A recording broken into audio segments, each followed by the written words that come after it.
Hey everyone, welcome back to Connie's channel.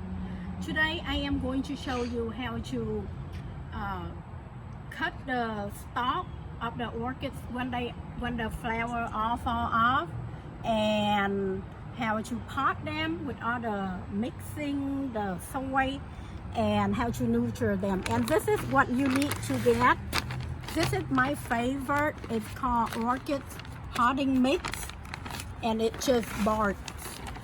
And you will need the moss, and I like a little bit of organic charcoal, and you will need alcohol and pot.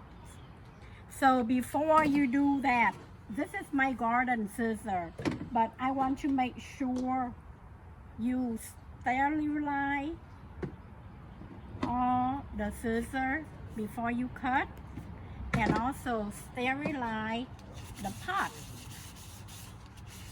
just in case, so you don't want any chance to get any kind of bugs or anything.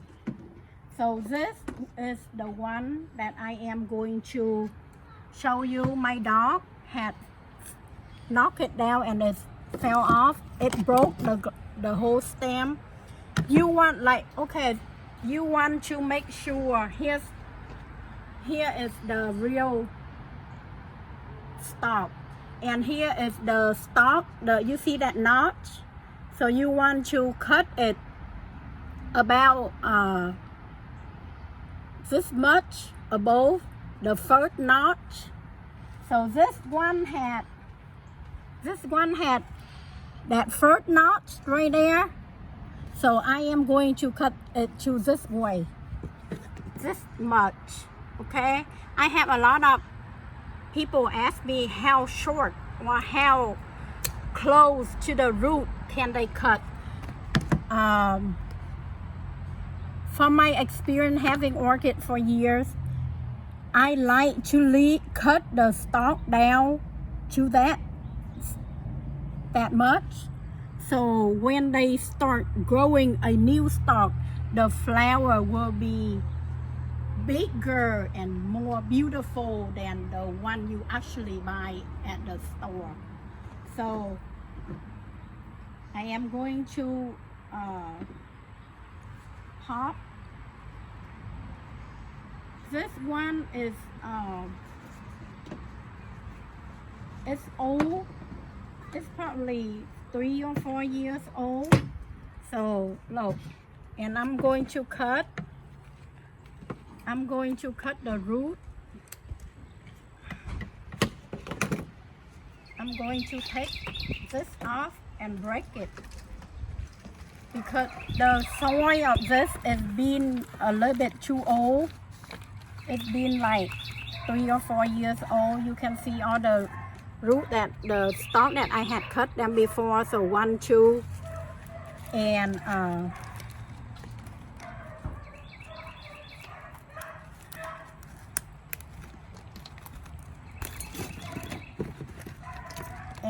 see, and I will cut. You can go ahead and cut some of the root that unhealthy,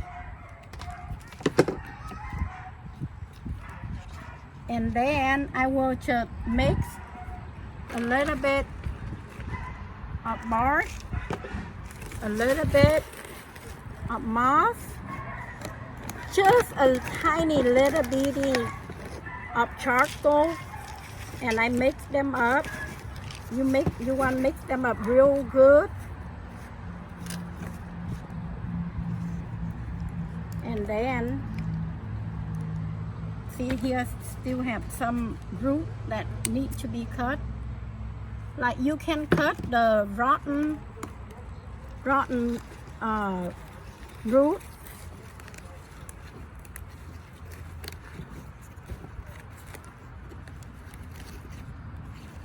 So they can be healthy when they start growing. And here, this you can use a little bit of it left. I'm just gonna take a little bit of the top that I still think they good to put in my orchid, and then I can add some more I can add some more moss.